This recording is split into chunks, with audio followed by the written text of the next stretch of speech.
Our dear viewers, and welcome to this special edition of our program Africa Today. In today's edition, we are going to talk about the 10th of Ramadan, war victory, and how we can keep the spirit of such a glorious occasion to stay and remain with us for generations.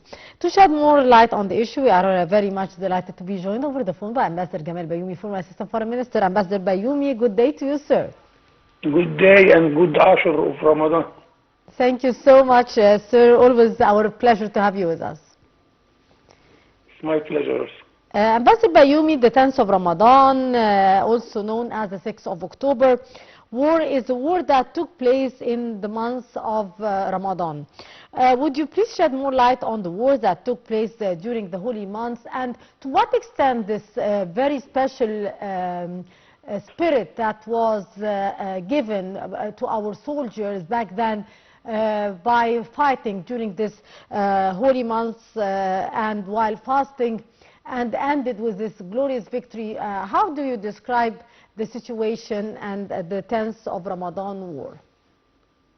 You will be amazed that my view of the story is totally different to yours, because I was not in Egypt. Yes. I was by that day in Rio de Janeiro. And when the war started at 2 o'clock, it was still 7 o'clock in Rio. So a phone call came to me from one of the secretaries of the embassy, and she was in a very high spirit. Wake up, your country is making a big victory. Yes. And by the way, this secretary was not in a very good term with the embassy, but anyway, she was so happy because she lived the feeling of Egyptians, and she asked me to wake up. Okay. So I started to listen to the radio. The radio doesn't work from Rio de Janeiro. It doesn't catch at this. So I went to the small mountain of Corcovado, where the statue of the Christ. And there the radio of the car can catch the voice of Arab. So I started to listen to what was going on. Then it was clear that we are making a victory. How the media was doing with us. They came to the embassy without any question, asking me to appear on the television. I didn't have any fresh news in order to give it. So I started to appear on the TV, talking in general that we are just liberalizing our land and. In the afternoon, the embassy was full of Arabs and Egyptians. We have a small community of Egyptians there. Palestinians were sharing this, and the whole week we were invited everywhere. As you may know, that the largest clubs in Rio, it is a Lebanese club and the Syrian club. So we are surrounded with an Arab community which were really so pleased with what was happening. And we day by day we were following the news with our primitive way of receiving our radios. But one person I still remember, Ita Kopti. She was a wife, she was a Dutch lady married to an Egyptian Jewish Kopti. And she had a better radio to give us day by day the news. Another citizen, it was Ahmed al-Umda. He was a Nubian captured in the 1967 war, and he walked from Jerusalem till Egypt on his foot, crossing Sinai. So he knows Sinai like his hand.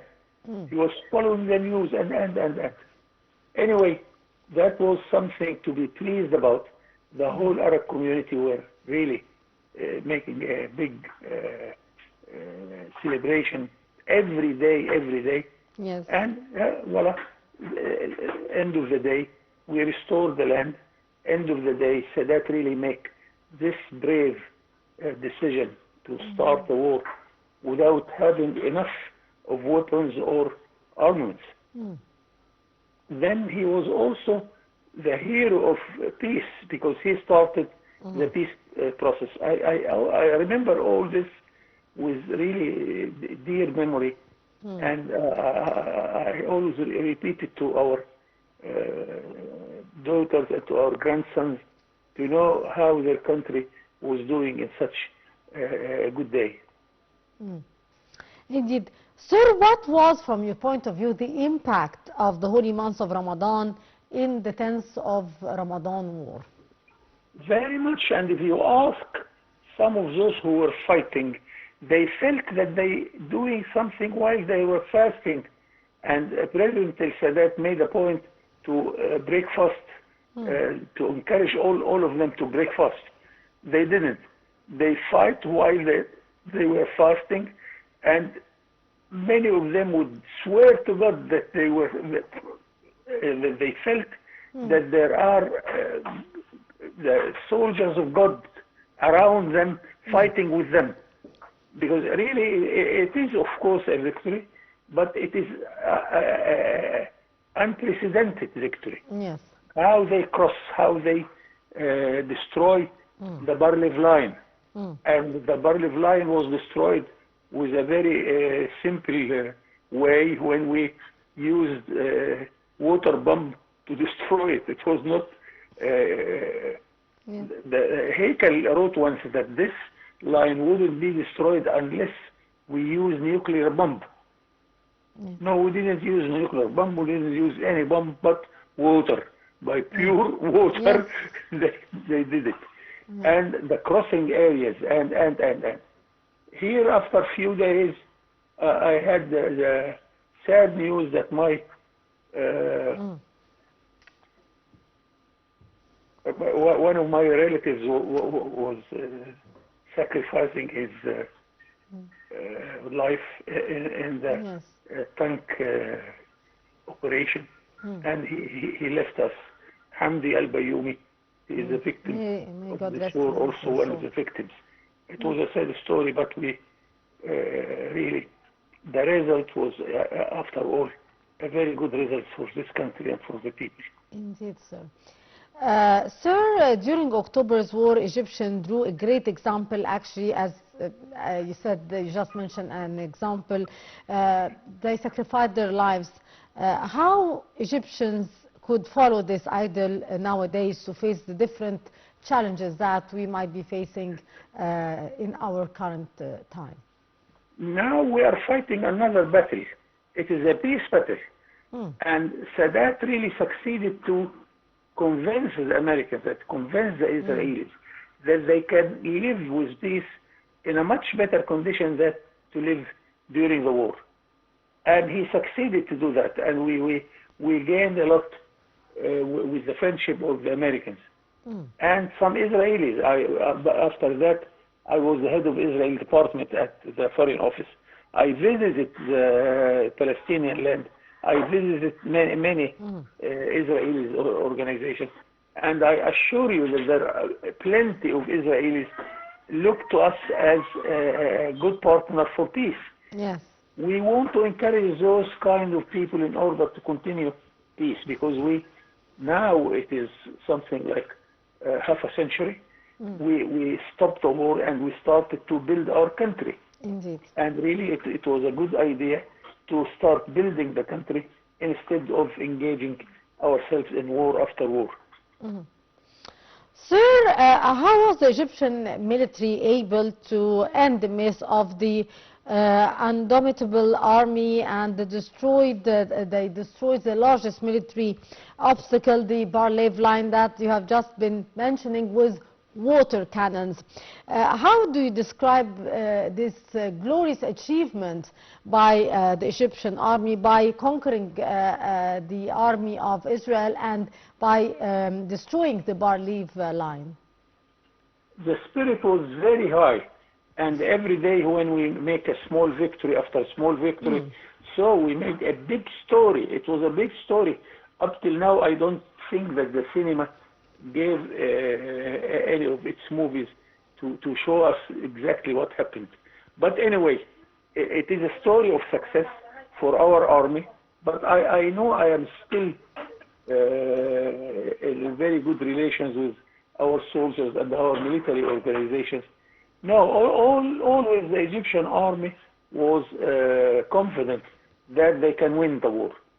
Since 2000 years before Christ, when our army went there to fight against the Hyksos, since Salah ad-Din al-Ayyubi went to fight against the Crusaders, since Gamal Abdel Nasser started this operation, and Sadat, of course, was really very successful when he started the war and when he started the peace process also. Yes.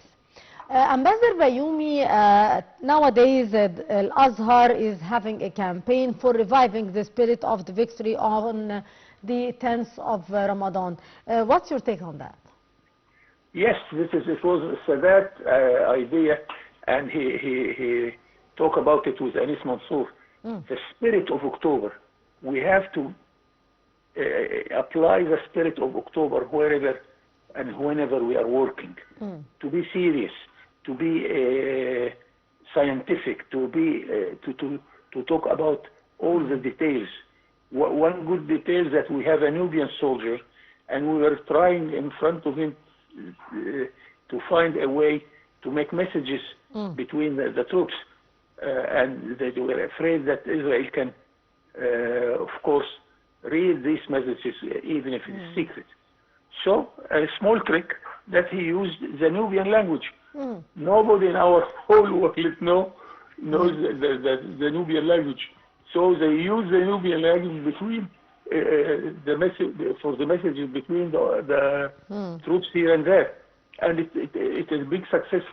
All the details, the October spirit was there with all the details. Yes. This is one small example how we were so clever in the details until we win.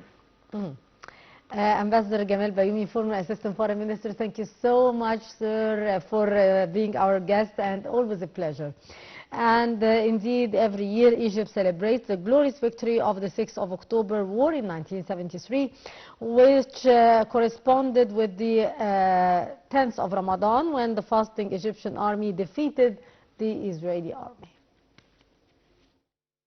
Every year Egypt celebrates the glorious victory of the 6th of October War in 1973, which corresponded with the 10th of Ramadan, when the fasting Egyptian army defeated the Israeli occupying army.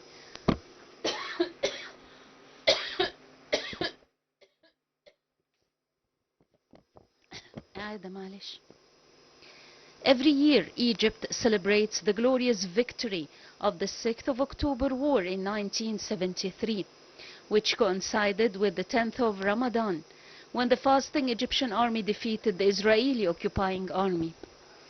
The surprise attack against the Israeli forces was launched at 2 p.m. on the 10th of Ramadan, just as the sun and the desert nature of Sinai caused the soldiers of the Israeli army to be exhausted, taking them by surprise. Supported by the Air Force, the army pushed across the Suez Canal and dislodged the Israelis on the other side of the international waterway. The strategic expert and chief navigator of the 574th Air Brigade in the October War, Major General Abdel Rafi' Darwish, was quoted by the Egyptian local media as saying that during the war, he asked his soldiers to break their fast, but one member of the brigade told him that they do not want to break their fast because they want to meet God as martyrs and fasting people. The Egyptian army destroyed most of the Bar-Lev defensive sand barrier along the eastern bank of the Suez Canal with high-pressure water hoses and installed pontoon bridges to transfer armored vehicles, tanks and soldiers to the other side of the canal. A ceasefire agreement ended the war on October 24th, and the Camp David peace accords that were signed years later in 1979 brought it to a conclusion, with Egypt regaining control of the Sinai Peninsula.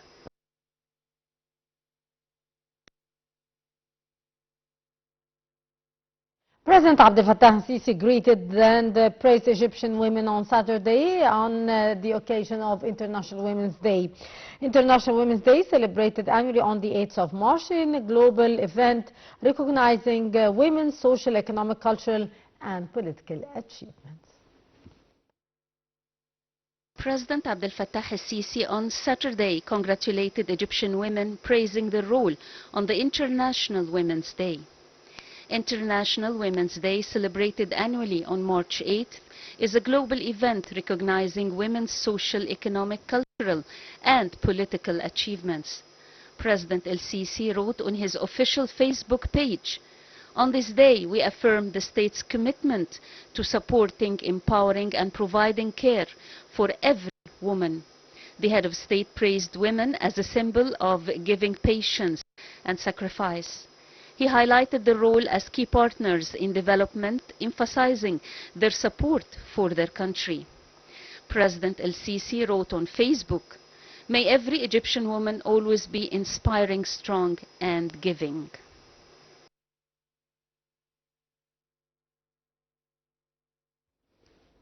Business Insider Africa reported that even though 1/3 of African nations are landlocked, seaports remain essential for economic activity, connecting businesses to the international markets.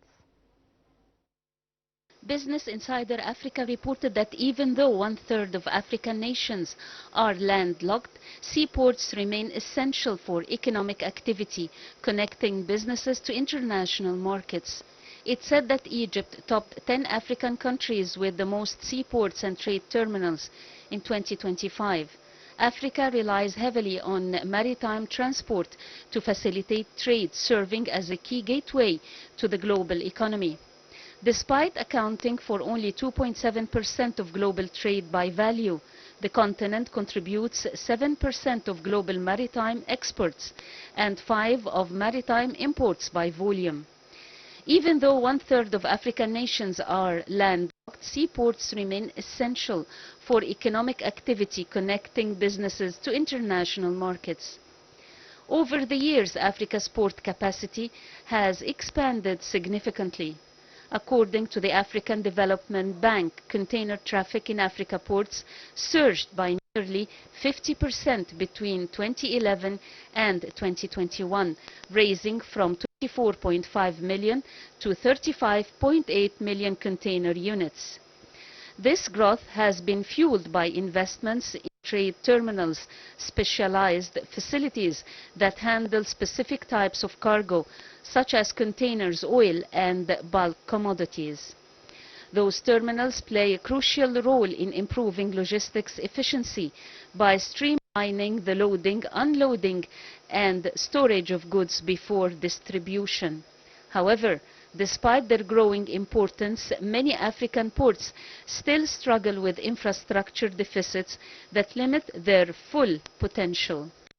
Issues such as outdated equipment, a lack of deep water berths, and inefficient cargo handling facilities often lead to costly delays. Poor road and rail connectivity further complicates the problem, making inland transportation slow and expensive. Well, with that, our dear viewers, we come to the end of this edition of Africa Today. Mahisi Rabia, many thanks for watching.